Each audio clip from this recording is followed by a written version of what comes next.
bringing you the news and information you need from the people making a difference. This is Comcast Newsmakers.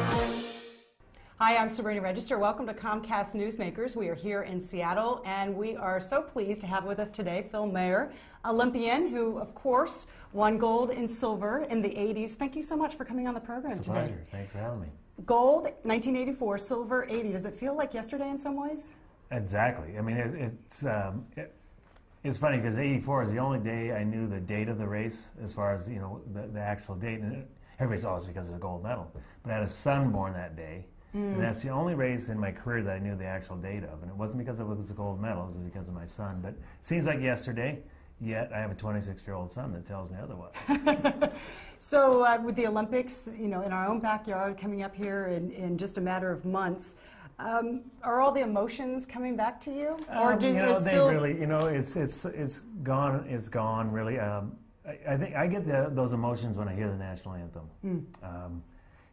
It's funny because that moment I think I was never the rah-rah, you know, America, America type of guy, and all that patriotic and stuff. But when I heard my national anthem at those games, you just don't. It means a lot more, and I think I've never listened to the national anthem the same since.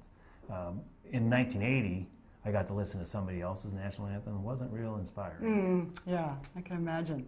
What sort of knowledge and advice do you pass on to Olympic athletes? Because you've got a wealth of it. Well, and I'm sure they're always asking you. It's funny. I think your first Olympics is a real experience where you don't know what to expect, and I think you kind of go in blind, and you learn a lot just from that experience itself. And if you go back the next time, you're just that much more prepared for it. But the biggest thing is that, you know, it's just another competition. Just because of the Olympics doesn't mean you can run faster, jump higher, or what have you. You can only go about what you do normally and don't change anything.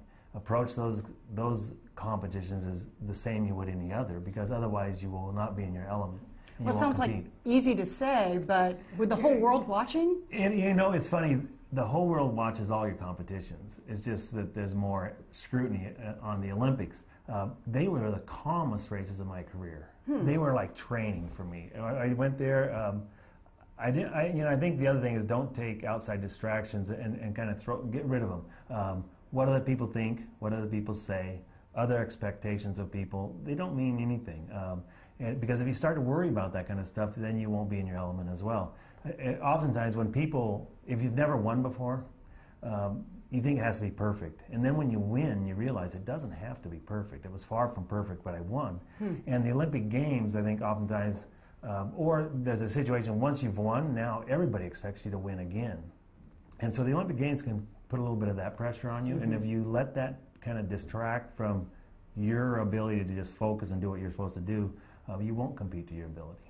How has the sport changed over the years? The biggest thing with my sport, skiing, is it's become more of a strength sport.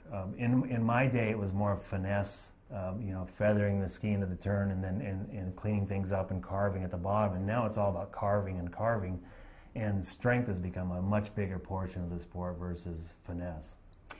Which Americans should we be watching for come February? Oh, you know, it's different. I mean, obviously, you know, if Bodie Miller decides to show up. Do you think he will? Yes, he can. I don't think he can leave the skiing sport without, you know, giving one last hurrah, try to win a gold medal at the Olympic Games. Whether or not he'll go there in great shape is beyond me, because he's kind of left all of his coaching staff and he's doing it on his own now completely. But Ted Ligety, obviously coming back.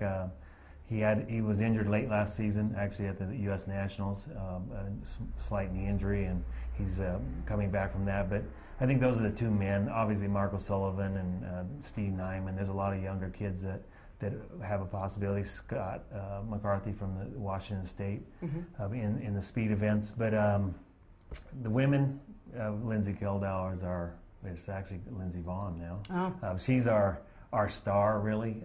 She dominates the sport of skiing right now on the women's side, and she's definitely a favorite. Well, Phil, thank you so much. Such a pleasure having you on the program. Pleasure as well. Really appreciate it.